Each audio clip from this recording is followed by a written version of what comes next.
Hi there, and welcome to another episode of Ronan Nazarene Talks. I'm your host, Solitary Ronan from Solitary Ronan Films. And I'm Nazarene Prod. And we have a special guest who's brought his own microphone and everything else because he practically lives here now. And now we have to ask how you're going by, because you've had 3 names in the last 3 days now, so it's kind of getting confusing. Yeah, so my current name here is from The Departed. It's the Mark Wahlberg character from The Departed, so best character ever. That's why I couldn't recognize it.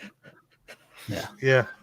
So call me Sergeant San Dignam, or however you pronounce it. I don't even know how to pronounce my own name. I know, but also, what's your new name for your YouTube channel? Because it's no longer SGS Arts anymore.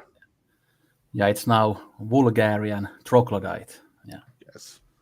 It's harder to spell. Vulgar for short. Yeah. Or Troglo. Yeah. My friends call me Troglo. So, Vulgar Trog, yeah. Voltrog. You're going to be. Sounds like a Star Trek character. Yep. So I should explain this since it was my idea, right?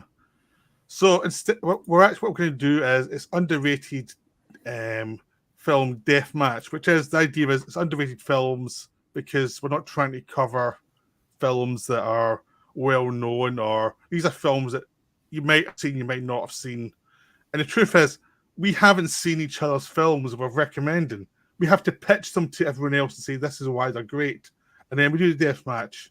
So not only is a Deathmatch no longer tied to us arguing about the films, it's arguing what we think of what we say about the films. But really, the reality is, what we're trying to do this one is trying to recommend a lot of films to all of you, so you go out and watch them, really. And we're trying to convince each other to go out and watch the films. So, because one thing I've found with whose podcast is, you'd end up leaving it with lots and lots of recommendations, and you spend way too much money because everybody recommended films, and you think, I need this one, I need this one, I need this one. And lots of spending was done. So we're trying with bad examples is the best way to put it. Yes.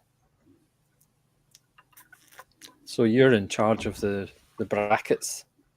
Yes, I'm in charge. I keep an eye on it. So sometimes it'll be me versus or the Sarge. I'll just call him the Sarge just now, for easier. Sometimes it'll be Ronan versus me. Somebody will be Ronan versus the Sarge.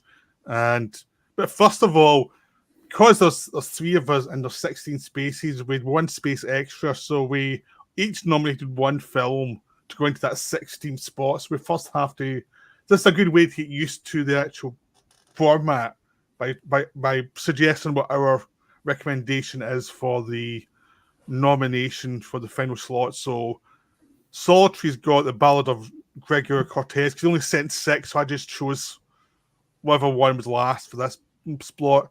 The Sarge has Forbidden Kingdom, and I have Alan Clarke's Elephant, not to be confused with Gus Van Sant's Elephant. See? So I'll take it away, Ronan, since you do your thing ready. Well, this is an important film. It must be, because it's in the Criterion Collection. From 1982. It's Edward James Olmos's finest 106 minutes, and that's saying something. It's a film that's still relevant because it's about miscommunication and cultures trying to get on with each other, but due to a mistranslation, disaster ensues. It's shot beautifully. It's got that magic hour feel. It's full of character actors. It did actually happen. It is based on a true event on the near the Tex-Mex, I think, border, about a man, Gregorio Cortez, who's accused of stealing horses, and because of the language barrier and a mistranslation, everything kicks off, and we follow it through on this manhunt until the trial, and it was the first American trial to actually have a translator. And obviously, you could probably guess how it went. So It's real, it's true, it looks beautiful, full of character actors that never really get a chance to shine in their kind of own film. And it's kind of an important film culturally and historically. Okay. Cool. So we just got Cinema Arts Therapy, Hello Gents, and the Bulgarian Troglodyte. Don't make me say that first thing in the morning. I know. Yeah. Call him Sarge. Get £1 every time you have to say Bulgarian Troglodyte. No, it's wrong. I'm just trying to adjust this so I can see the comments and what you're saying. And yeah, it's a bit confusing. I haven't done this for a while. So if I look a bit confused, that's why. So yeah, so Ronan had been talking about this on his channel before. I still haven't seen the film, but I definitely want to see it. But we'll now go to Forbidden Kingdom from the Sarge. Yeah, so this is kind of, it's so bad, it's good type of movie. So it's directed by Rob Minkoff. It's on like an that one? yeah, that awful one.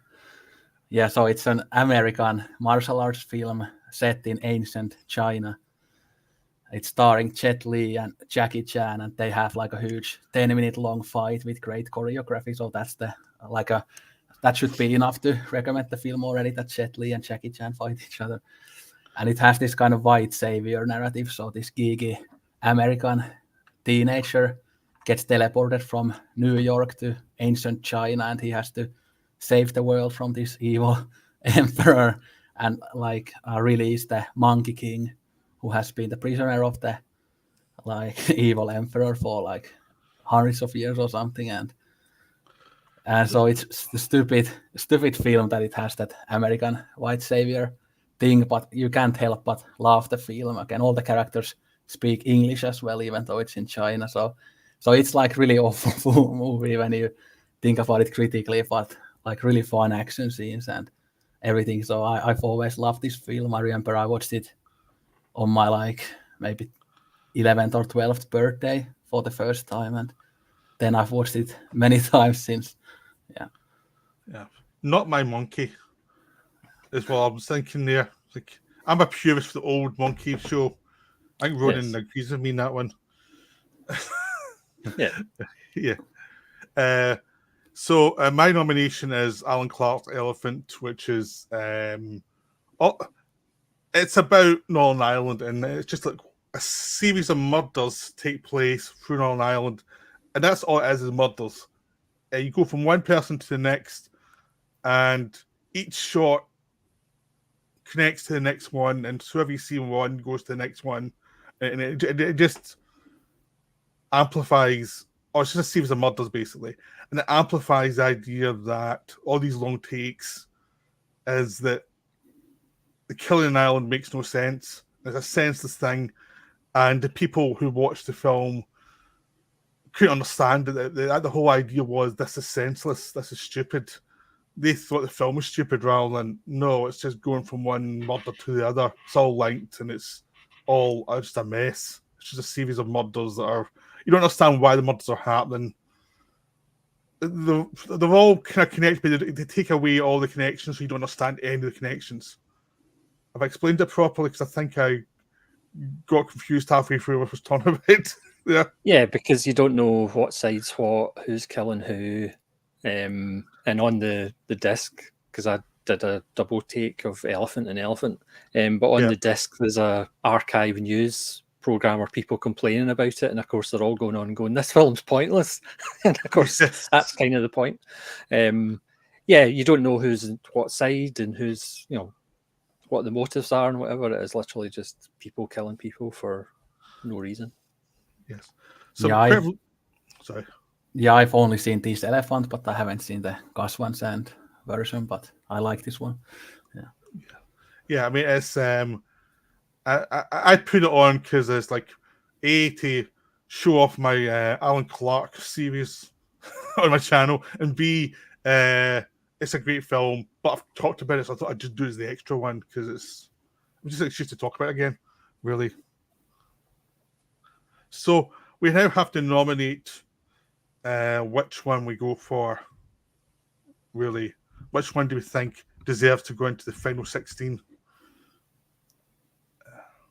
I'm going to go for the Ballad of Cortez, Gregorio Cortez, because I just wanted to talk about Elephant, but this one probably needs a bit more love, so I'm going for the Ronin choice here.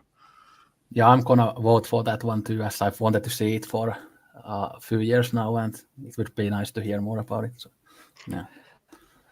Okay, I'll go for that one as well.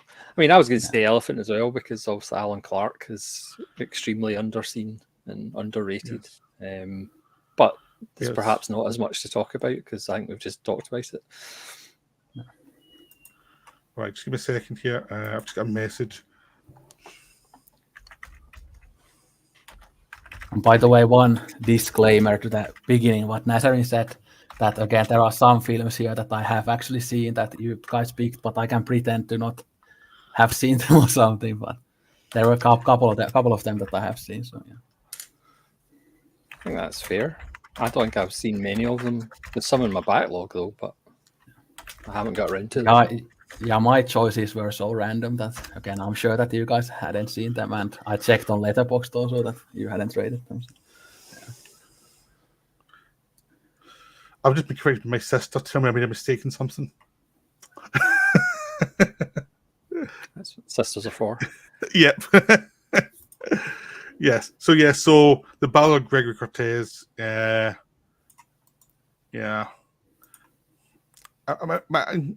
You don't have to actually say you haven't seen it. You can just say you have seen it. I mean, we know you've seen Out One, haven't you? Yeah, obviously, I'm a Rivet fanboy. And then I mean, it was like there's no chance you have one. Don't worry about it. It's just it was just a general guide, so no one had to feel the feeling of that I have to watch all these obscure films, or more precisely, so I didn't have to watch all these obscure films when I didn't have the time. Yeah. So, although there's one of Ronin's picks is one that I have seen, but I don't remember anything about it. So it's basically like I hadn't seen it. So, yeah. Well, I just buggered up my explanation of Elephant because I realized I made a point that wasn't actually true, and it was like, oh, I've got this confused with something else. I suddenly threw in Slacker into Elephant, and it's like, no, that's the wrong one. That's wrong. What am I talking about? Yes. Okay, yeah. I mean, we're both released in the same year and in the same long take thing. It's like easily confusing. Yes. Anyway, yeah. So I'm just putting that out so that no one comments that, oh, he got that wrong. I know I got it wrong. I'm stupid. What can I say? So, right. So we've got a variety of them. So we've now got our final 16. And I should say we should not take this too seriously because it's just a silly, bit of fun, really. So, yes. Nobody's opinion is fact.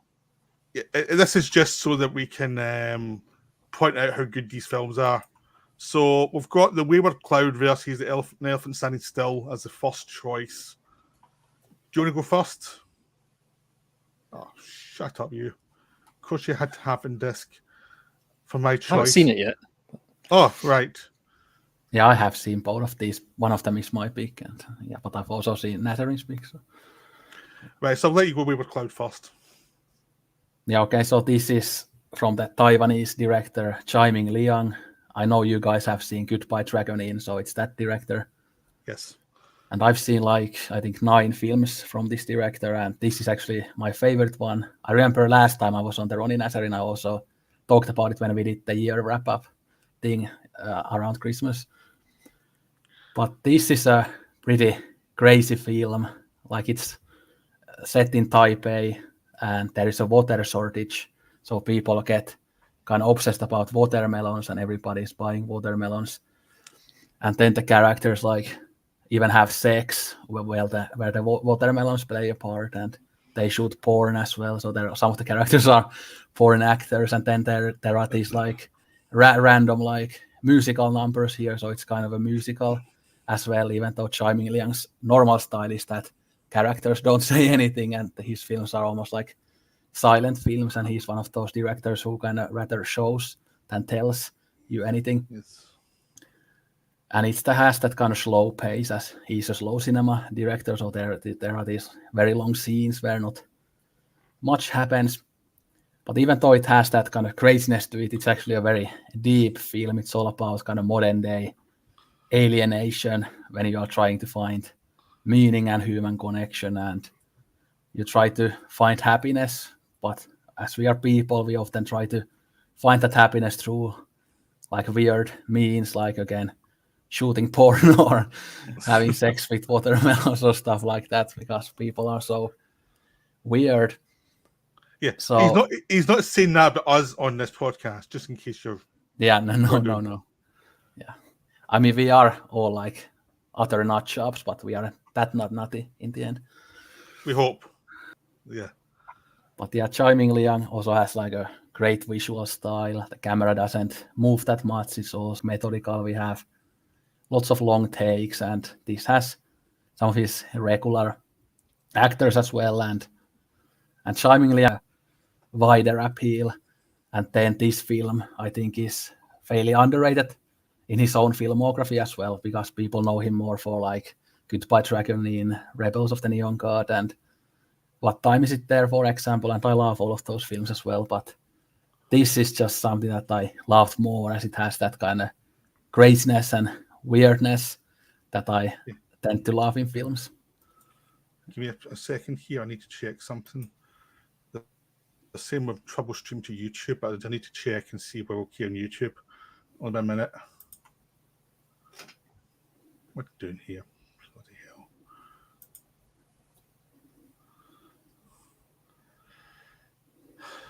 All right.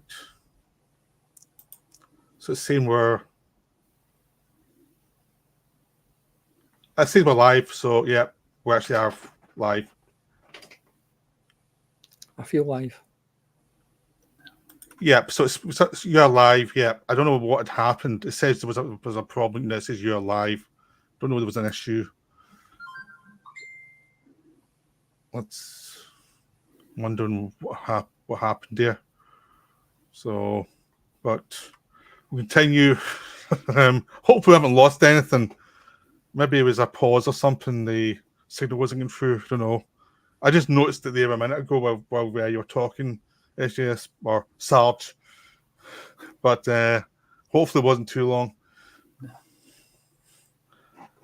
So I mean, I guess one more thing I could mention about the film is that it's kind of in the middle part of his filmography. So he started in the early 90s, I think, and this film came out in 2005, and I'm pretty sure he's retired now. He did his last feature film in, I think, 2020, which was called Days, which is also a film that I would recommend. But this is a film that I think both of you guys would really enjoy, because you love the weird stuff about alienation and things like that. So, yeah. Yes. Yeah, no, it's I loved Goodbye Dragonin, and I have got a few of his films on DVD that I haven't watched yet. It's just more of a time thing than anything else. So according to Cine Art Therapy, you weren't interrupted for your talking there. So that's good. Oh, one more thing about the film, I remember that there was actually a 4K restoration of it in the Berlin Film Festival earlier this year. So who knows, maybe somebody will bring it to Blu-ray or 4K. So hopefully, fingers crossed, because currently it's only available on like average DVDs and stuff. But, yeah, that director gets a lot of the stuff's in DVD. Like, it's been out for a while, and it's like that's how I've got most of the stuff I've got of his, apart from Goodbye Dragonin, as in DVD. It's kind of hard to get hold of. So my choice was An Elephant Standing Still. So with Taiwan, so here's China. This is an epic film, you know. Funny enough, it's a lot of long takes, but not as many long takes as I think as Wayward Cloud would have, just from experience of watching Goodbye Dragonin. But it's not exactly cut and fast either. But the director died, committed suicide to save the film from being cut down. So that's how committed he was to this film. And it is a wonderful film. It's not a film you can watch every Saturday night or something, because it is like an epic film about life and about the failures in life. And it does sound like there's a lot of similarities to Wayward Cloud, because it is about life, and it is about what we do in life, and it is about kind of just people, really. And this one's about a variety of people in China. In this one, even in China, so you've got an old man whose family's about to put him into a home, and he doesn't want to go into the home. You've got kids at school, dealing with school and the absolute terrible education system they've got on. You have people in the kind of middle class working environment and just how they're struggling to survive. And the title is about an elephant sitting still as almost like a meditation thing with go and visit this kind of elephant statue and try and get something from it, try and get some peace from it. And the whole idea of the film is it's like you may want to leave where you're from because of all the problems, but everybody else has the same problems. You're not escaping from where you come from isn't really an escape because everywhere else is the same ultimately. It's the what do you actually do with your life and how do you survive, and even if things are going bad and how things are not going the way they should in life. Because you have one guy who works with the kind of local kind of crime syndicate and that's not going well for him.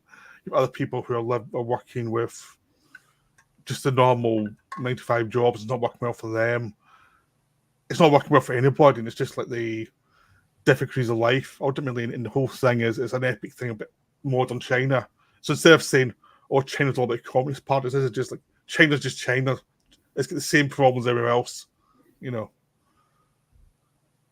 So that's Elephant Sitting Still. Yeah, I could mention a few things about it as I have seen it too. So yeah, it's a bit similar to Wayward Cloud in terms of the themes. Obviously, both of them are about modern day alienation, but the films are tonally very different. As the Wayward Cloud has that insanity and even some like weird humor to it and the musical numbers, but then Elephant Sitting Still is all like grey and bleak and everything. It's like a Bellatar film in China basically, but yeah, it's a masterpiece. I think I had it in my top 25 of the 2010s video that I did as a response to Solitary Ronin. So yeah, it's not as poetic as Bellatar though. It's this kind of the poetry is about the kind of how life just doesn't go anywhere. It's about the poetry of despair and lack of hope. You know, nice and cheerful stuff. And it's epically long, but the actual, when you watch it, actually feels right. The length feels right for what it is. But and of course, the director was in a very depressing state of mind when he did this because he killed himself after he made the film. So that's a very kind of sad backstory, and he probably would have made many great films if he didn't do that, as he had so much talent. But yeah. So we have to vote. So it's kind of tricky because everyone's going to vote for the one. That's why it's good there's three, and the person who isn't choosing can kind of have an advantage. But I'm actually going to go against that. I'm going to vote for Wayward Cloud. Just because it sounds good. I like the director's other film I saw, so I'm going to vote for Wayward Cloud.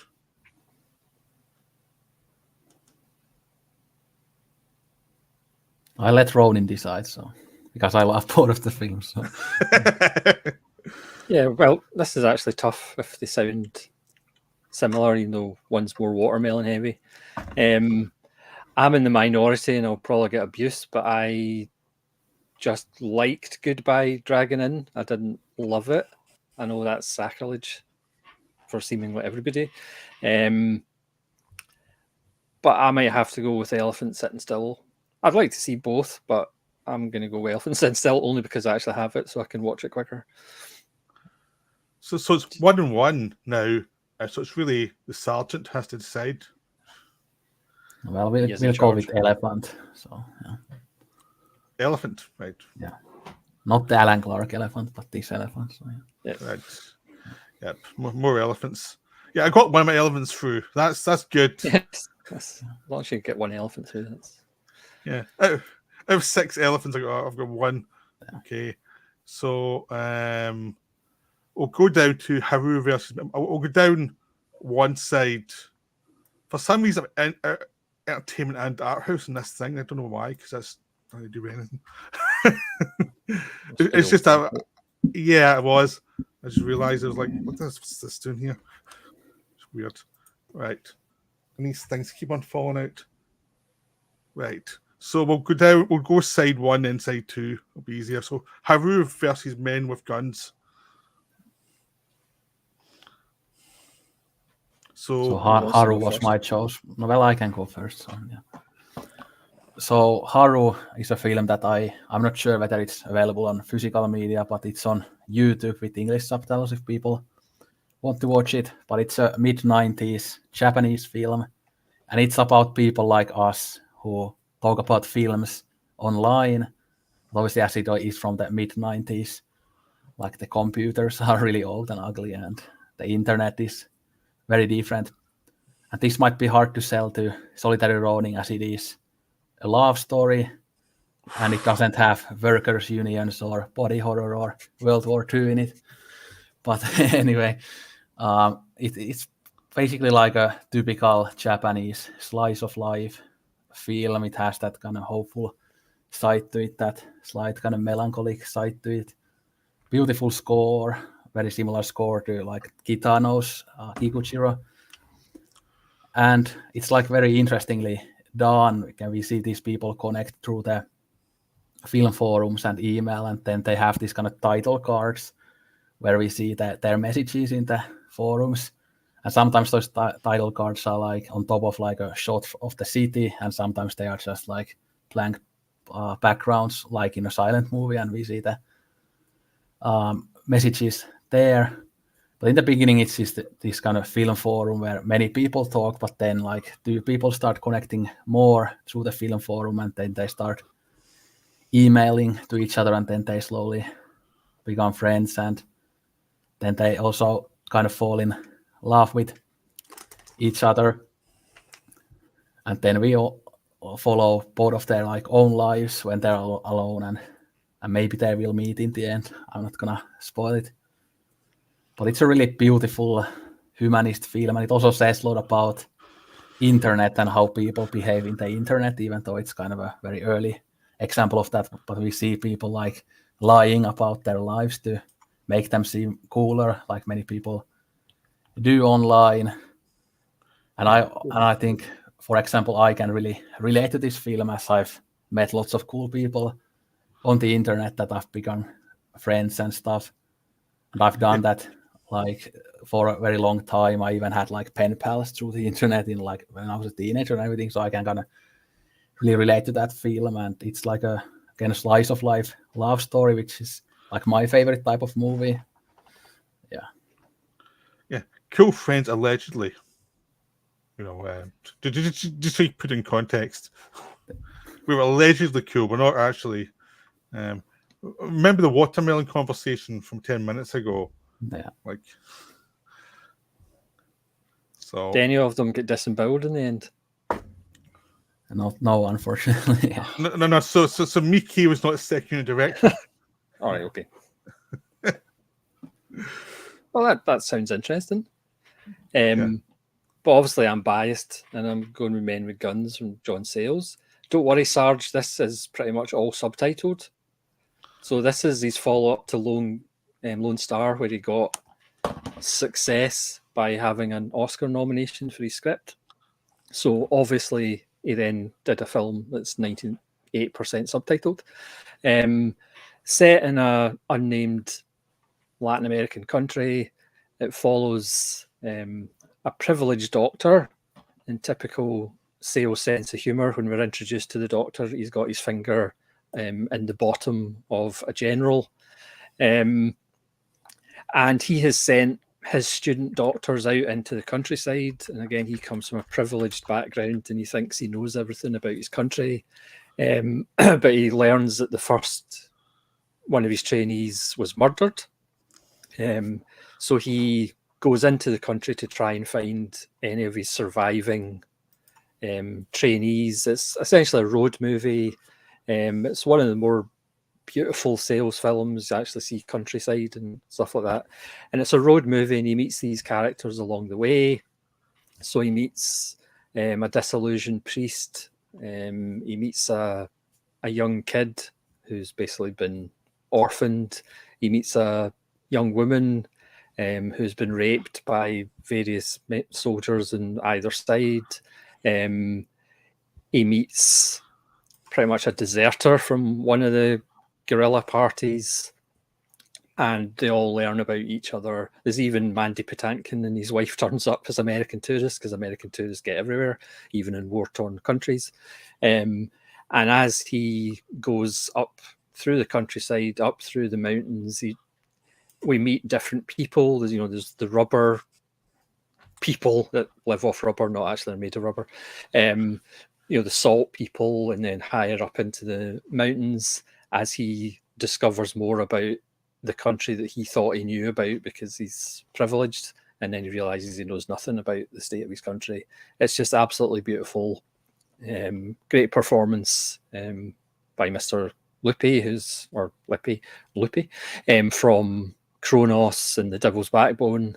And as usual with John Sayles, the script's brilliant. One of the reasons he shot it not in English is because characters have philosophical conversations, and he says, if people watch film with Americans having philosophical conversations, it just doesn't feel right, because that doesn't kind of happen that often.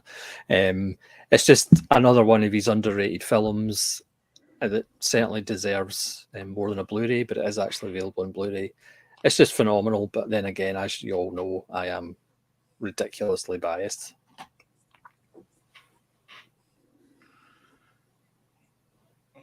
Okay, so I guess it's voting time. Haru versus Men with Guns. Again, that's the problem, is you haven't seen either of them.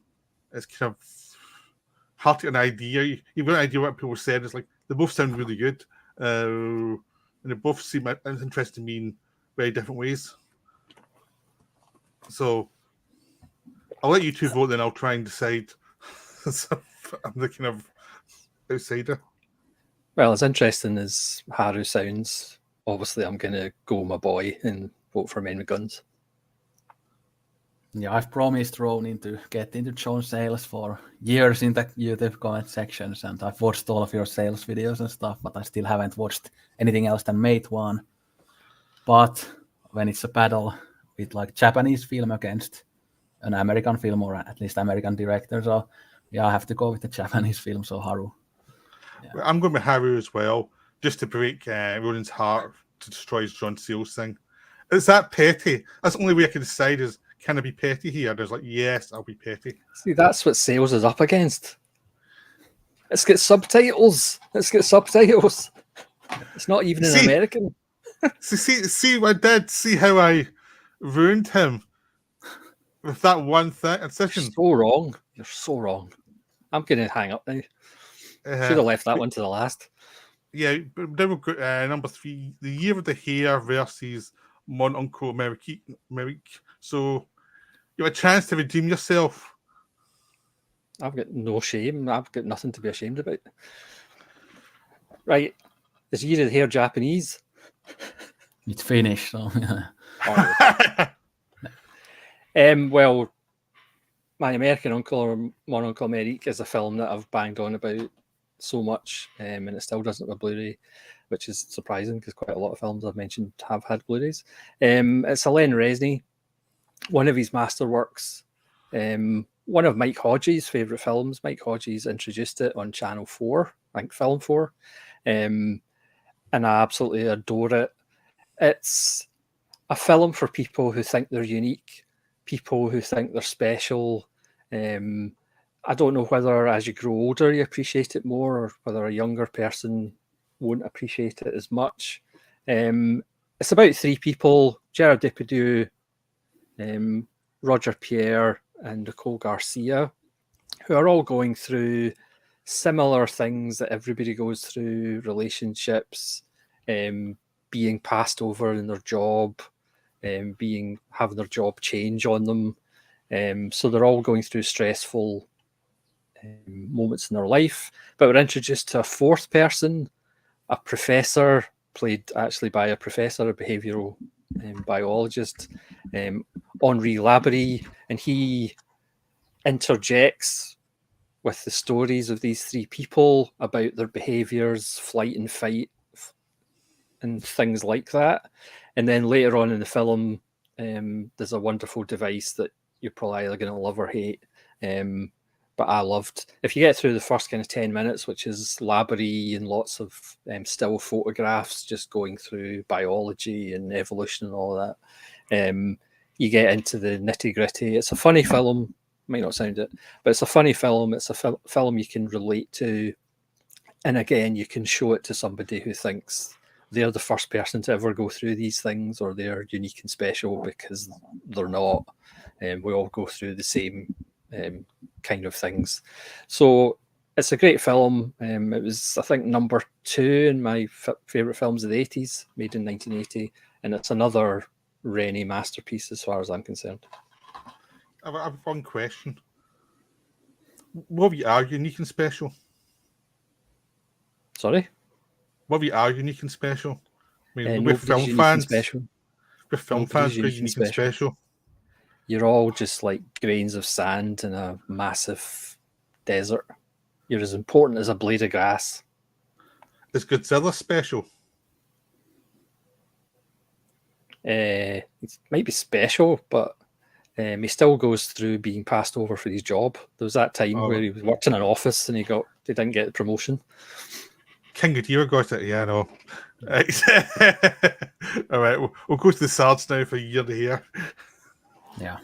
Well, I start with this by saying that I have also seen Ronin Speak, and it's a very, very good film, although I like other Rennie films more. But anyway, so Year of the Hare is a Finnish 70s classic, so it's actually a fairly popular film here, but it's not very well known outside of Finland. And it's available on that Rare Film website that I sometimes mention, or with English subtitles, but again, I'm not sure about physical media. Like, there's some DVD on Amazon, but I'm pretty sure it doesn't have English subtitles. So, but anyway, so the plot of the film is that it's about this advertising executive who lives in Helsinki, but then he starts getting alienated again by his job and from his co-workers and other people. And then he takes a road trip with a friend of his. Then they stop on a road, and then he just escapes by himself to a forest and doesn't come back to his friend. And then he finds this hare, and then they travel together across Finland from Helsinki to Lapland, so northern Finland. And they even pass by the small town where I grew up as a kid, which is cool to see what it looked like in the 70s. But it's a fun, idiosyncratic road movie, very quirky. And again, it's about big themes, like it's just how you're going to get tired of society and you get alienated by capitalism and all the kind of boring stuff that you have to do in life, like being at work every day for decade after decade after decade, doing stuff that you don't like. But then he again goes back to nature, as people used to live in nature and not have these duties again back in like thousands of years ago. So it kind of goes back to that maybe people should go back to life like that. But then we see that he runs across these kind of problems even when he's in the nature, and he cannot be at peace even there. So we kind of see how the modern society even corrupts nature and places where nobody lives. So again, capitalism has its claws everywhere in the world, and you just cannot escape the boring life that everybody has to live. And there are many like really funny scenes, like when he lives in Lapland in like middle of nowhere, like there are these tourists that come there and ruin his experience there. And then there's this guy that he meets and they go fishing again in the middle of the nowhere, and then that guy has like conspiracy theories about the Finnish president of that time and things. So there are lots of these funny moments, and it's a very like accessible kind of normal movie in a way, but not like very artsy, but it has those bigger themes about it that I think people can really appreciate, especially today, that you could say that kind of situation with capitalism and that alienation has gotten even worse since that, as that was just before kind of the neoliberal hellscape started. So yeah, but it's a great movie, and I think people would like it, even though it's in a way very Finnish. Just wait until you've been in the army for 40 years, Sergeant. And Yes. That was a class joke. You can hear the waves of support for you there. yes. Yeah. I was like, I've never had a joke die so badly. That's not a joke. That's a promise. All right. So we're going to vote then. Okay, it's hard to vote when I like both of the films, but yeah. So you just voting for your own ones then, basically. Yeah. I know I won't win because obviously you two don't have any taste. So What? Wait, I was actually going to vote for your film there. fine, go ahead. Do what you will. I'm voting for Mon Uncle Amerique, or So, because it's one of the ones I want to see. I haven't seen it yet. Yeah, the hair sounds interesting too, but this one, because it's all about how we're not unique, does kind of interest me. To just try and prove it wrong. And I could say that I think Mon Uncle Amerique is like, quote unquote, objectively a better film, definitely, and more artsy. But I think probably like if we talk about emotional connection, I have a bit more of that with Year of the Hare. But again, like I said, both are great movies, so I don't mind that my pick didn't win. So. Year of the Hare does sound right up my street. So. Yeah. But it's okay. He destroyed his John Seals one. It's good. That's the main thing. I'm glad you're both happy. And again, I'm gonna promise Ronin again that sometime this year I'm gonna watch some sales films. I think even like Passion Feast is like in a good quality copy on YouTube even, so no excuse not to watch it. So. Yes. So now we've got Out One long version versus Touchez Pas Au Grisbi. Is that yours, Ronan? Yes. Or Touchez Pas Au Grisbi, even. Yep. Yeah. See, Out One sounded cool when you're making a list, and then you think, "Oh Christ, I have to talk about it. Oh my, what am I going to do?" So I'll let Ronan start. No, let Ronan start. Then I'll. Well, I think I'm probably onto a loser because you two are rivet heads. This is Jacques Becker, Touchez Pas Au Grisbi, or basically keep your hands off the loot, essentially. Jacques Becker's really underrated and underseen. I know Studio Canal have now got a box set out, which is good. I don't think he gets the credit, myself included, because like 3 years ago I wasn't really familiar with him. Because he made different films, there's no kind of through line per se. But if you put this in terms of, this is a Melville film before Melville. This is like a proto Melville, made in 1954. Obviously 3 icons, but 2 of them very young. I mean, I know Lino Ventura never really aged, but I think this might have been Lino Ventura's first film. This is Jean Moreau, very, very young indeed, and obviously the veteran Jean Gabin. This is a simple story. Jean Gabin, aging gangster, where have we heard that before? And him and his partner rob an airport, where have we heard that before? But they agree not to touch the loot for a while. Lino Ventura is the up-and-coming rival gangster who leans on Gabin's partner to obviously touch the loot. Touch the loot. It all kicks off. It's beautifully shot in black and white. Again, you can see Moreau, especially what she would turn into, being the icon, and Lino Ventura being rough and ready. And also that would kind of stick with him for his whole career. And Gabin is just this elegance, confidence throughout the whole film. Again, a small film, not a huge budget, and perhaps forgotten about because obviously Melville kind of took that thing on and obviously made it his own. But I think it is an important French film in that gestation of what would follow. It's just a lovely little film. And again, Becker is underseen as well. That was another reason to actually pick it for me, because people need to watch more Shaq Becker. Okay, cool. Thanks. Out one. Jeez, how do I describe Out One? It's a film. You know, when you see it, it's all about a variety of people in France and Paris, and their evolution over what is like 10 hours or 12 hours and their interactions, because one set is putting on a theatre piece. There's other ones who are trying to investigate life, and it's all about a theatre piece and life and the interactions of how you interpret art, how you interpret your life, how you interpret your relationships as this theatre piece evolves, and they discuss it.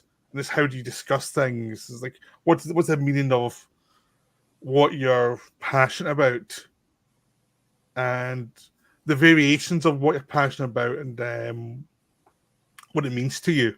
Because you can be passionate about something or interested in something, but be kind of a bit insincere about it because of your own agenda that you're pushing, or you can be really into it and not actually see the forest for the trees because you're so into what you're seeing, you're not quite getting what it is. And it's just the interaction of art and life and try to make sense of it. But also it's about none of that, because it's about the experience of us watching these people go through this long form. It's barely a story, it's just long form situations. And you're just watching them, and it's cut into different parts. And each film is its one little part. So there's an experience as well that's beyond the intellectual side of it. It's experience plus there's an intellectual angle to it. So it's covering both sides of the filmic landscape. So you've got what the themes are, but you've also got what the experience is. I think this film does that better than most films, but you need to have a lot of patience because it is epic, and everyone hated it when it was first released and had to be cut down, and still everyone hated it, and only now it's getting some reevaluation. Does that make sense? Yeah, it does. Yeah, I was wondering if I was going mad when I was talking there. Yeah, it starts pretty crazy. Like the first 3 hours are like rehearsals that the theater people like, but then it gets a bit more interesting as it goes on. So yeah, it's a strange film.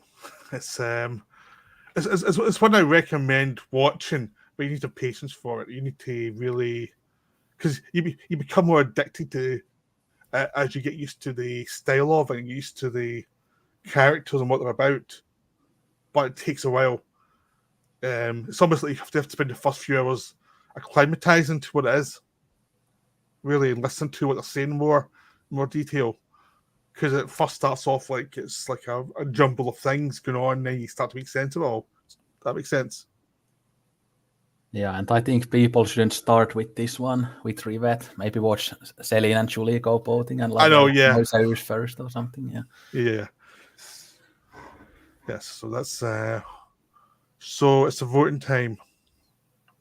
Yeah, so I have seen both of these films, and again, the Ronin's Peak is something that I don't remember that much about, but I didn't like it that much because I kind of have a problem with like pre-French New Wave French movies, because I love French New Wave so much. I kind of find the stuff that comes before it a bit dull. It's those kind of plot-heavy films that don't have very interesting themes and that kind of intellectualism that French New Wave has. So I'm kind of pretentious snob as always, but I think again both films are good. But Jacques Rivette is one of my top 10 directors, and Out One is one of his masterpieces. So obviously I have to go with that one.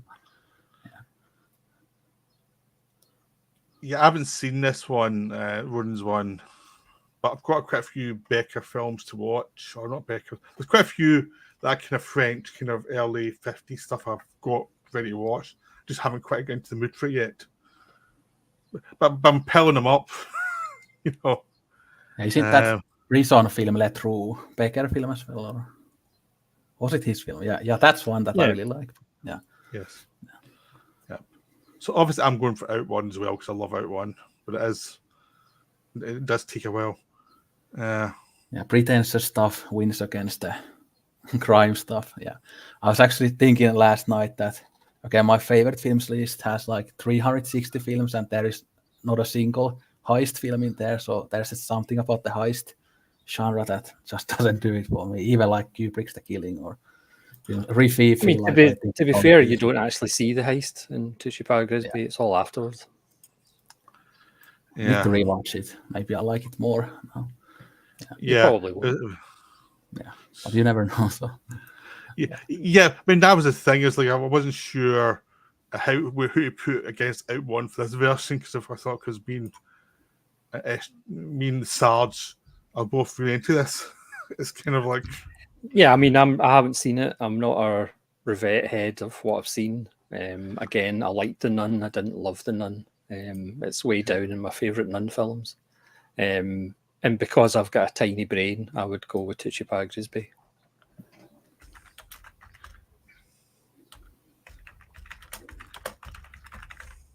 So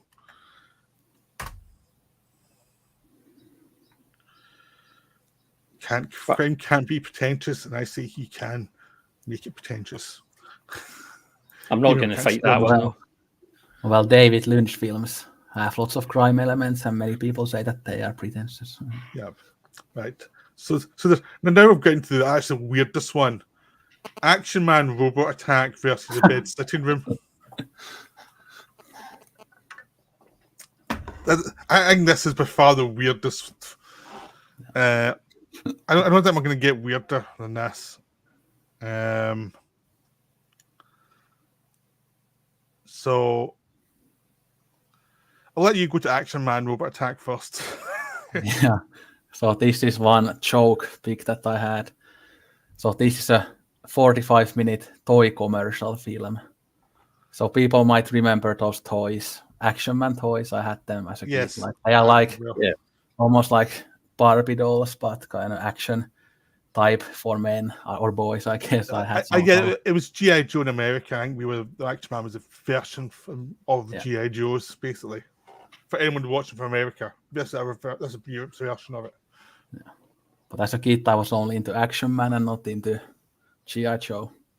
Yes. But anyway, so this can also be found on YouTube, and I had it on VHS as a kid or something. So I think if you check eBay, you can probably get a DVD or VHS of it.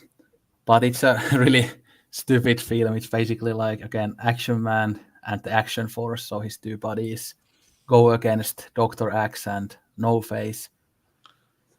So like No Face frames Action Man for kidnapping this doctor, and then No Face and Dr. Axe use the doctor to gene manipulate this gorilla so that they can make him like their soldier, I guess, and they have like thousands of robots and they want to take over the world. But again, Action Man and Action Force has something to say about it. So they have these crazy cars and motorcycles with missiles and stuff, and they go to the Isle of Dr. Axe and fight against those thousands of robots and stuff. And the animation is like absolutely horrible. Like, I don't know if anybody here has played like PlayStation 2 or the first Xbox. It looks like the cinematic from those consoles. So really horrible, but kind of nostalgic, as I played lots of PlayStation 2 and Xbox as a kid. And again, I can't believe that actually as a kid I thought that this was like a great film, and I watched it like every day, but it's so bad. Like, I rewatched it like earlier this week, and it's like a strong letterbox. Yeah. Yeah. The thing is, I watched, military. So. Yeah. The thing is, I watched the Batman animated show from the 70s, Adam West and Burt Ward. I got them recently on streaming, and I remember watching them all the time as a kid, and I watched them and then I've grown up and I was like, oh my God. Oh boy. So yeah, but I know the feeling. Yeah. So I'll say a couple more things about it. So the dialogue is absolutely horrendous, but really funny at the same time. And there's this one great line that's a good lesson to kids, a political lesson. It basically sums up politics in totality. So it's like only evil, deranged maniacs get to rule the world. And that's obviously true for our real world. Like Donald Trump's and Putin's, like all are evil, deranged maniacs that should spend their life in prison. But obviously they get to rule the world. So I think it's okay. We get rid of ours in Scotland. We get rid of ours last week. Yeah, but again, gonna be replaced by another piece of shit as always. So already has. But yeah, see, but in again, Scotland, we've got two. We've got the British one and the Scottish one. We've got two layers of government to hate.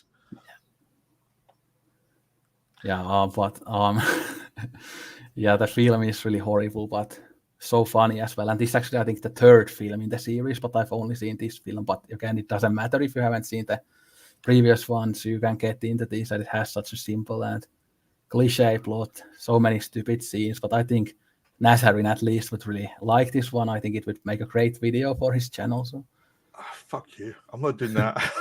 No. Double bill of this and some Rennie Harlin film. So yeah.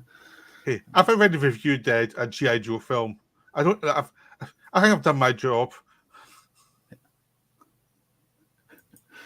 You know, you have no idea what's coming tomorrow. For what the hell is this? Trust me, you have no idea what I suffered through last week. I'm still going through the wreckage of what I watched last week. Trust me. And funnily enough, like add to the Action Man, like I've also been watching like the early 2000s Teenage Mutant Ninja Turtles and Transformers this week, as those are really nostalgic for me. And I've watched some of the like clips of the fight scenes in the Michael Bay Transformers movies as well. Like I've been really crazy recently. So I had a strange even more than usual. He's in a trash mood. Yeah, I really am the Bulgarian troglodyte, I guess. And I watched the Michael Bay Transformers movies over January. I think I had that kind of weird trashy mood, and I watched them backwards. I started the last one, watched them backwards for some reason as well, which was a very bizarre thing to do. I don't know why. What happened? Obviously, I'd gone a bit mad. Right. So my choice is a bed sitting room, which is Richard Lester film, a little bit classier than Action Man Robot Attack. It's based on a Spike Milligan play. It has lots of people you'd seen from TV on the on it. Basically, it's an absurdist farce at the end of the world where the bombs have dropped and the survivors are gone mad in a very British way, and it's kind of looking at when society fails, just how absurd things can get. And the biggest absurdity is a character's turned into a bed sitting room. That's the plot. A character's going to turn into a bed sitting room. That's the absurd plot. Now, it should be silly, but it's really depressing and weird. It's just this kind of disconnected feel to it that I find wonderful. But it's really off-putting. It's one of those films that almost killed the director's career stone dead instantly. Like, Lester was out for a couple of years after this one before he made The Three Musketeers because it bombed so badly and it was so weird. And it was like, what the hell did you just do? When you just gave him lots of money to make a film that no one else understood. It is wonderful, but it's very underrated. I mean, even compared to How I Won the War, this one is underseen just for like a Lester film. And I think it's one of the best the late 60s films just for how weird it is. And it just like, it feels very much describing a mood of an era, of a mood of like Britain under the threat of nuclear bomb and the kind of eccentricity when you go beyond the flower people, like how depressed people in Britain can actually be and how absurd and weird Britain can be when under pressure. I think this film just nails it perfectly. Of course, it's to an American director to see it, to see the kind of weirdness and the weird obsession with conventions, obsession with the crown, even when we lost the world, basically. So I think it's wonderful, but it's not for everybody.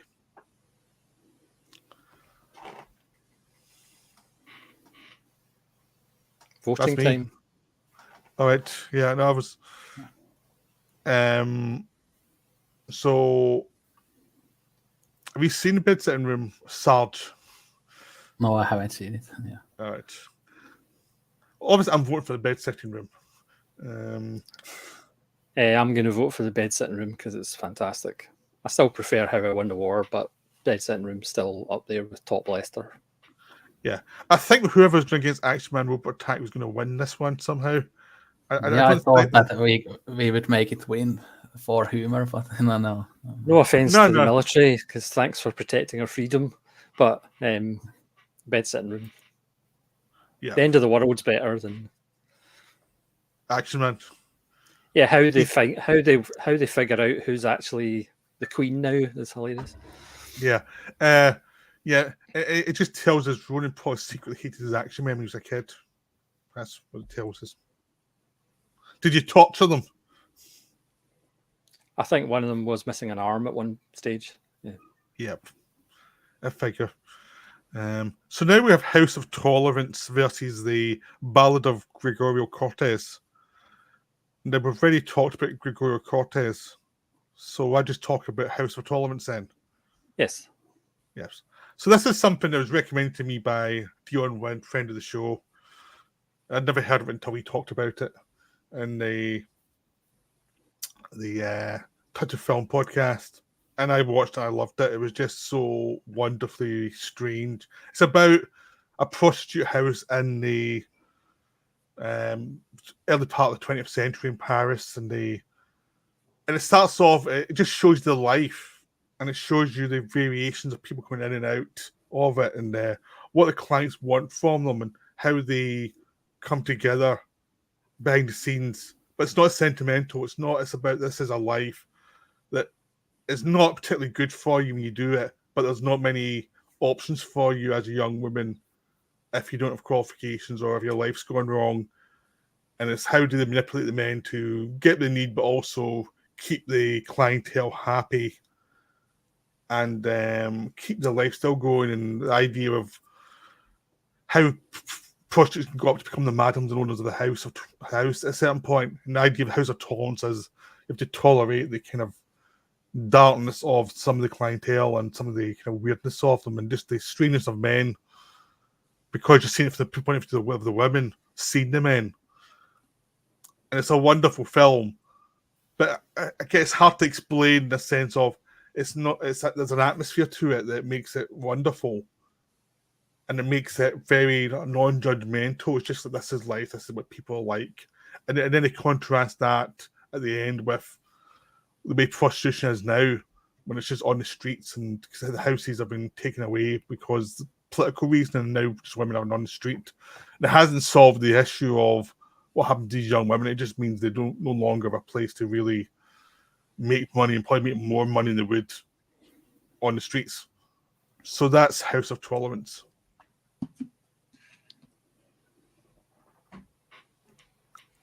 Sarge, how do you vote? No, like I really want to see both of them, and I've wanted to see them for a long time. So this is actually probably the hardest one so far. I'll go with the Ballad of Gregorio Cortez, but it's just barely. That's fine. I'm good with that one too. This House of Tolerance, when was it made? 2010. Oh, modern Ballad of Gregorio Cortez, please. Oh my god. Yeah. I thought I was going to win. Honestly, when we chose that one, I thought it'd probably beat House of Tolerance, but I just wanted to mention House of Tolerance, basically.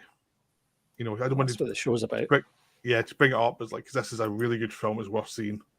Yeah. And it's not what you think. You think of prostitutes, you think it's going to be one thing. It's really not. It's much more like Belle de Jour type of thing, where it's about the women's point of view of the absurdity of some of the stuff. Yeah, it's probably almost as good as Action Man. So, yeah, it's Action Man is indoctrinating young kids to fight against the government. Yeah. So, yeah, by buying things. Yep. Okay. So now we have Femme Douce versus Adjuster. So I'll let you go with Adjuster first, because I think it's Ronan, isn't it? Yeah. This is my favourite of Goyokin from 1991. It's a Goyokin at his best before he had a personality change and did a wonky second half of his career. This is a film very much like Exotica, Sweet Hereafter, where he's merging stories and characters, but it's in a strange way. It's a tale about immigrants. Elias Koteas and his family have bought this. They're the only people in this new development. He's a loss adjuster who takes his job personally and goes that extra mile, sometimes into his clients' beds for emotional support and physical support, as you do. He's even got a deal with a motel that he puts all his customers in. And he's probably slept with both motel owners as well. It's Attak Goyokin. Yeah, Attak Goyokin is most perverse. So his wife, she works in the censor's office, but she actually secretly videos the bits that they cut out and shows them to her mother at home, who doesn't speak English, and she's trying to understand what her daughter does. So his wife brings her home Sex and Violence basically to watch, to explain what she does for a living. Meanwhile, you have the wonderful Maury Shaken and his wife, the actor who plays the bus driver in Sweet Hereafter, in a completely different role. They are rich, and she's essentially a nymphomaniac, and Maury Shaken essentially creates all these situations for her. You know, he dresses as a tramp on the subway, and she takes him home to copulate. He arranges with a American football team and she dresses up as a cheerleader. And as you do, there's a lot of as you do in the Adjuster. And he eventually comes to Elias Koteas' house, claiming to be a Hollywood film producer, and they want to shoot a film. But it's kind of his wife and lots of schoolboys, but we won't go into that. And it's also... and I've seen this film, by the way. And it's also, in a strange way, it is about the immigrant experience and isolation and alienation. It's about Elias Koteas drifting through his life and trying to find some meaning. There's brilliantly no answers. The end image of the film means nothing or means everything. Again, it's just that tone. You know, not everybody likes Attak Goyokin even at his best, but his tone and atmosphere. Great music again by Michael Dana, who did a lot of Goyin's best stuff. It's kinky, it's perverse, but it does actually have a deeper meaning, I think, as far as the experience of immigrants and people not, and the way we try and communicate with each other, like the wife showing her mother what she does for a living by showing her Sex and Violence. Again, it has black humor. Obviously, you can take that serious. And Maury Shaken, his last line of the film is just so beautifully delivered, and he just gives arguably a career best performance and a really wonderful supporting actor career. Yep, I saw this in the cinema years and years and years ago, so it is quite perverse to watch this. And that and Exotica are both like, wow, we're watching this in the cinema. Wow. Yeah. Right. So, Femme Douce is a Robert Bresson film. I thought I'd class this up. But it's this film that no one's seen. There's a big problem. It's the one that's like underseen. You basically have to get copies of it off eBay or something. I think that's how I got mine. They're not great qualities. But this is basically about a woman who commits suicide at the beginning of the story, and then you're got the husband grieving, and you're getting the story of why she committed suicide. And it's about the complications of a marriage and the complications of a guy trying to deal with a woman and her. What he thinks what she is and what she actually is two different things. And what her interests are compared to what he thinks her interests should be are two different things. And it's a sense of he's a traditional view of what he's a normal view of what things should be, and it doesn't really match with reality of what a person actually is. And so he's got a traditional view, and it's not really that. And life's not really like that. And wrestling is just basically looking at the complications of people and how people can't actually understand each other, and how that can be alienating, how it can be lonely, and how people are trying to match up with each other's expectations of what they should be and what's the polite suggestion, what they should be, and how that drives people nuts, and how it can lead to tragedy, and how it can lead to suicide if someone's just not the person the significant other wants them to be, and not the person that life expects them to be, and how it can lead to suicide. I think it's one of my favorite wrestling films, but it's a difficult film, and it's not trying to make it easy. And again, there's another one where I've chosen a difficult one to explain. So yeah, I have a copy of it. Still haven't watched it.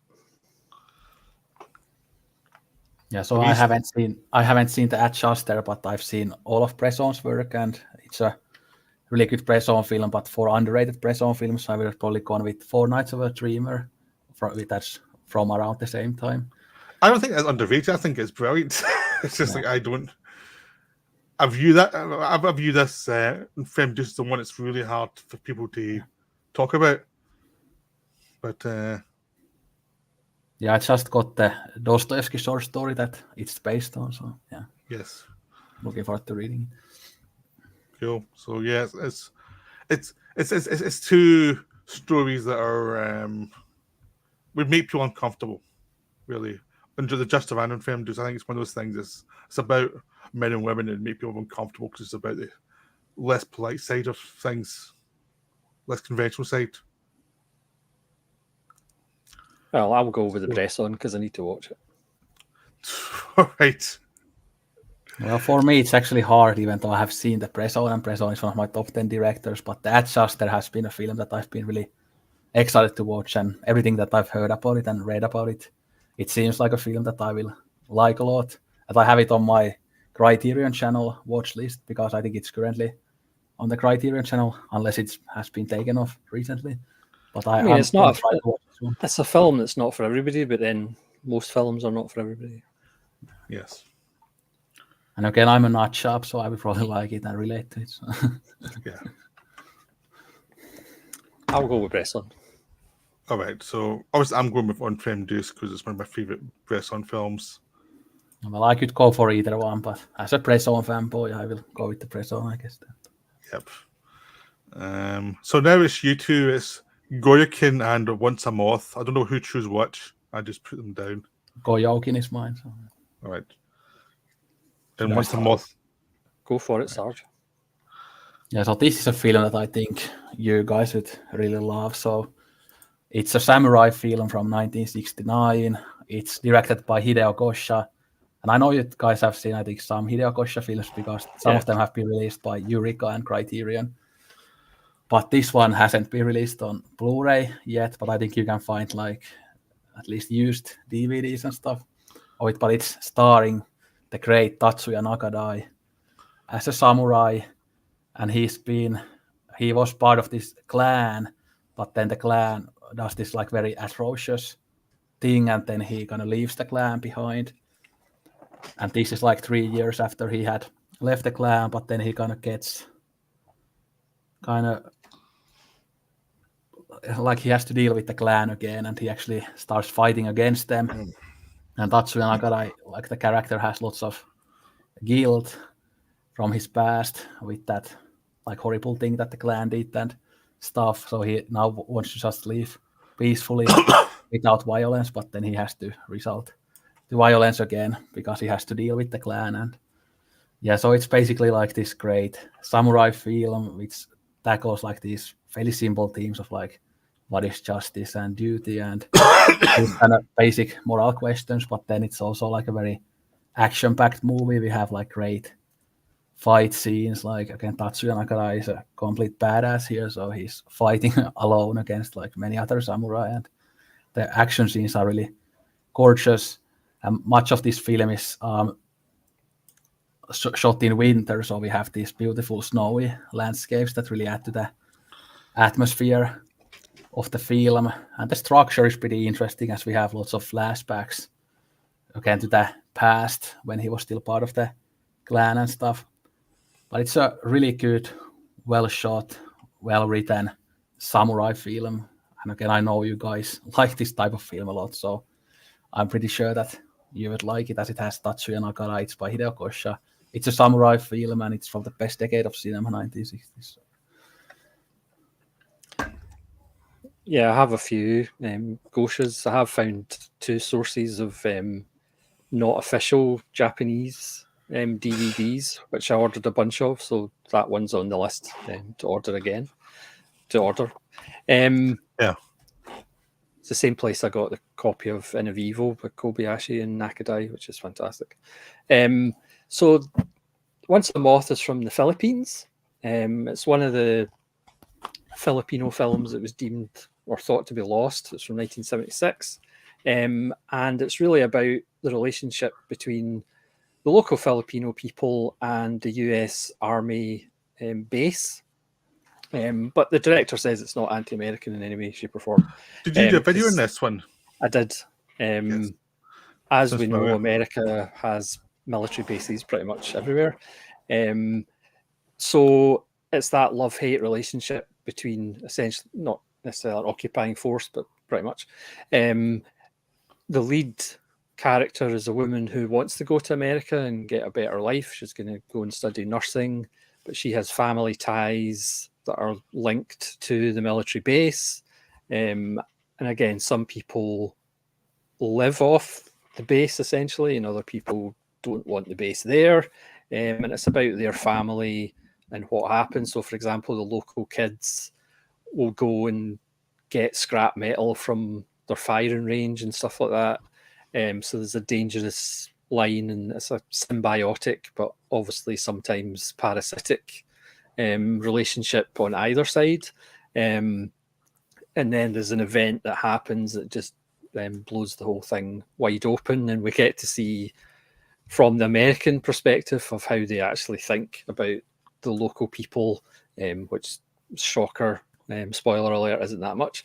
And, the local people and how they are affected and their relationship with America. Again, the people who want to go to America for a better life are obviously seeing this American dream, and as we know, it doesn't actually exist. But and then the other side is the people seeing how the Americans treat them when they have the military base there. So it's a fascinating film. Again, it's a film that was believed lost, and that's why this is a canny Blu-ray, and that's why labels like canny are really important to actually see, for example, these Filipino films actually getting resurrected and getting restorations. Okay, I've got to say I've got to go with the Sergeant's one. This one, because even though Once a Moth sounds interesting and was interested when you did the video on it, I'm kind of a sucker for a samurai film. So. Well, this is like an interesting situation that I think Goyokin is probably the more kind of entertaining film, but Once a Moth sounds like the better film and like thematically very interesting. So I'm actually gonna go with Ronin's choice, even though All right. Goyokin, but yeah. Well, I'm actually going to go with Sarge's choice as well. It's been on my want to pick up list for a while. Yeah, and again, I've got a couple of Goshas in my watch pile of those DVDs that I ordered, but I need to order that one as well. Yeah, and I'm like dead certain that you will, both of you will like it a lot. So, yeah. I was tempted to put Samurai Assassin with Toshiro Mifune on this list because that's phenomenal as well. And again, that was just on a DVD. That was an official DVD, but that was just a DVD. Hopefully that will get a Blu-ray sometime because it's amazing. Yes. So it's Goyokin then for this one. So we now have like so now we're now down to 8. Now I was wondering, do you want to do like one side's 4 and the other side's 4? Do you want to do the 4 and then 4? Like just decide which ones of those 4 wins rather than so it's not individually taking a choice. It's like what's the best of these 4 and the best of the other 4, then put those 2 against each other. Would that make sense? That's fair. Yeah. It's because otherwise it's like you're playing favorite. Oh, I chose this one. I chose that one. It's like, and I don't really. Well, the whole point is just talking about the films, and we've done that, so it's better to try and do it slightly different. Right. So for the first, for side one, we have an elephant sitting still, Haru, Mon Uncle Amerique, and Out One. Oh, that's tough. Yeah. Love 3 of those films. I mean, or all of them, I guess. I don't know. I would discount Haru just because it's a love story, allegedly, even though I haven't seen it. Oh. But it sounds, I will see it if I can see it, because it does sound interesting, certainly. But because there's no disfigurement at the end. Yeah. I'm now going towards Haru now because you said it's like. Are you it's that too bad that contrarian? it doesn't have any workers' unions, but what can he do?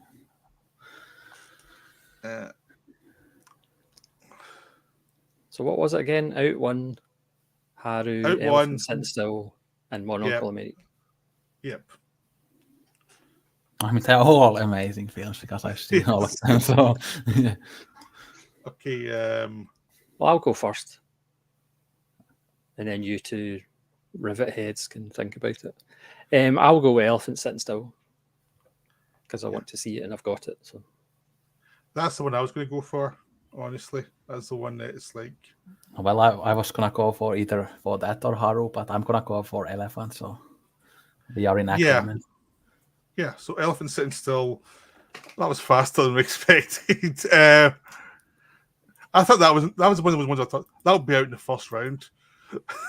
We love that grey modern day alienation. So, yeah, I know that's the thing. It's always the one I think is going to be out first round. We go through it. It's the one I think, oh, that's definitely going to be in, and it never goes anywhere. And it's like, wow. Remember Criterion one where we thought Criterion's going to be in, and it knocked it first round.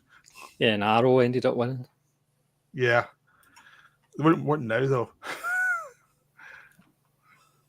No, it wasn't Arrow. Was it not Eureka? No, it was Arrow. Arrow one. All right, I thought it was Eureka. All right. Anyway, so the other side is Goyokin and Femme Douce, the Ballad of Gregorio Cortez, and the Bed Sitting Room. Goyokin. I'm I'll going go for the with Ballads. The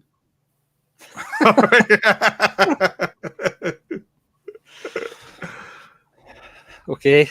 One vote each. Well, basically now the Bed Sitting Room's out then, basically. Since we all voted a different one here. So the Bed Sitting Room is out. Yep.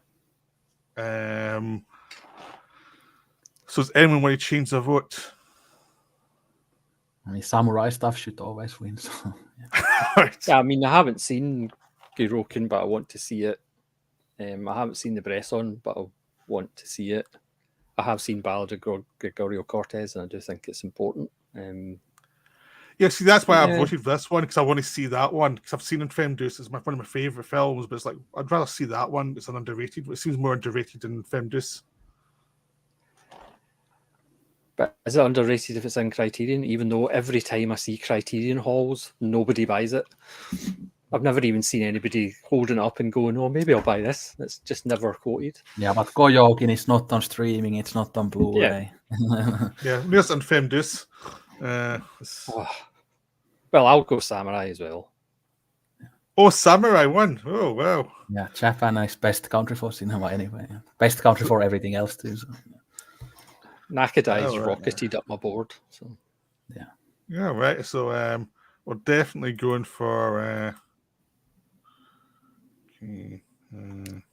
Unless he falls in love in it, he doesn't fall in love in it, does he?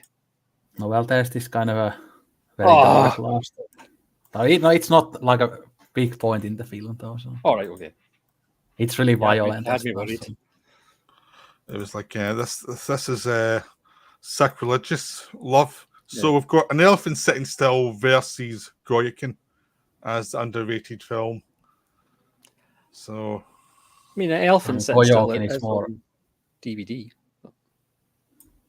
Yeah, but you can get it streaming, but it's still hard to get hold of because it's from China and the guy made it died, and it's what, a 3.5 hour epic.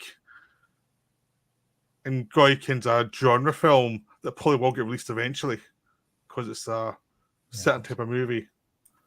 It's much more like they'll get to it because look at all the stuff I've got to from. Like as soon as you say, "Oh, that one's underrated," they're not going to release that. They release it. I mean, they released the Battles for Honor and Humanity, which no one thought they were ever going to release. Then Arrow released it. Then they did the new battles as well. So I mean, these films do tend to get released. Well, an Elephant Sitting Still it's on Amazon and you can get a DVD of it, but that's about it. It's not really a known one. Yeah, but I think that would be in Criterion's wheelhouse, should it not? Even though who knows what Criterion is anymore, but yeah, that's the thing is like you'd think it'd be out by now. They've had other films out that's been released that aren't half as worthy as this one. Like 3-hour film, Chinese, and the director killed himself. I mean that should be Criterion. I know they're asking for it. Yeah, I think Elephant is the better film, but Goyokin is the more underrated one. So. Yeah, well, I'm voting for Elephant Sitting Still. You can vote what you want. Well, I'm happy with either, so... Yeah. I guess it's up to Ronan. Yeah, because obviously you're going to watch the samurai film more often than you're going to watch Elephant Sitting Still. Not that means anything, but... So that suggests the samurai one's more entertaining. And are we into entertainment? Do we want to be entertained or do we want to learn things? We're seeing an internal battle going on there with Ronan. We're going to see if his head explodes like in Scanners. That's what we're basically waiting for now. Because obviously we like both. We like to be entertained and we like to learn things. Yeah, it's always about angels on your shoulder here because one's on one top of you one side, one's on the other side. We're just like, choose mine. You know what? One of them's got Nakadai and one of them has an elephant statue, so I'm going with Nakadai. All right, so Goyokin wins. Yeah, my choice wins. Yeah, I'm the winner. Yes. Bulgarian troglodyte wins. But we're all losers because John Sayles get put out immediately. I know. I was How can you live with yourselves? Happily. I did it to apologise to him afterwards. Yeah, I did it to annoy you. Basically, the fact that I succeeded actually makes it even better. It even has subtitles. I know.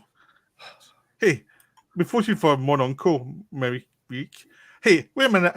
We get knocked out. One get knocked out. It's one of my favorite. That's a favorite of two of us, and we knocked it out. It got past the first round.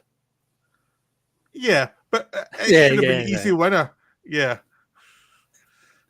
It should have been an easy winner, but we were purer in our hearts. We went for Elephant Sitting Still. And congratulations, Sarge. Your choice won. Yeah, I actually thought that this might win because, again, it's a samurai film with Tatsuya Nakada. From the 60s. So, yeah, it was either that or Action Man you're banking on. Yeah, it was either Goyokin or Action Man. Yeah, because we all love the military and capitalism. Yep, that's the way it goes. Is that your first win in a deathmatch? Probably. Well, Sinar Therapy, I can email you the list after this, so I can email him the list. Yeah.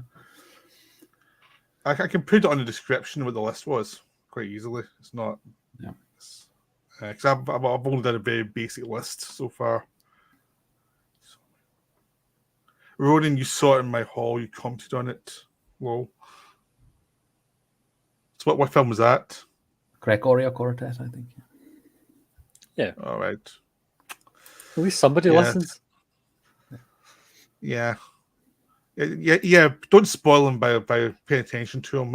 He'll get a big head. It's not good for him. No. He prefers to be a modest chap. Yes.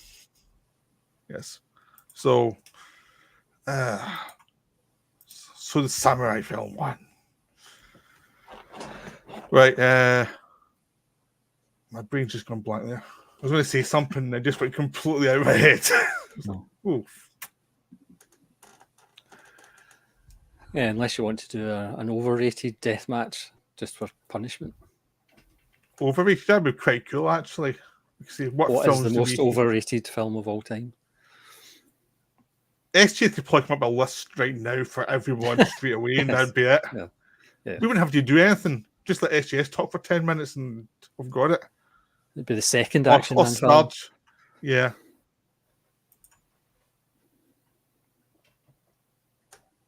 I can't do that with Sergeant because I'm not a fast typist. Okay.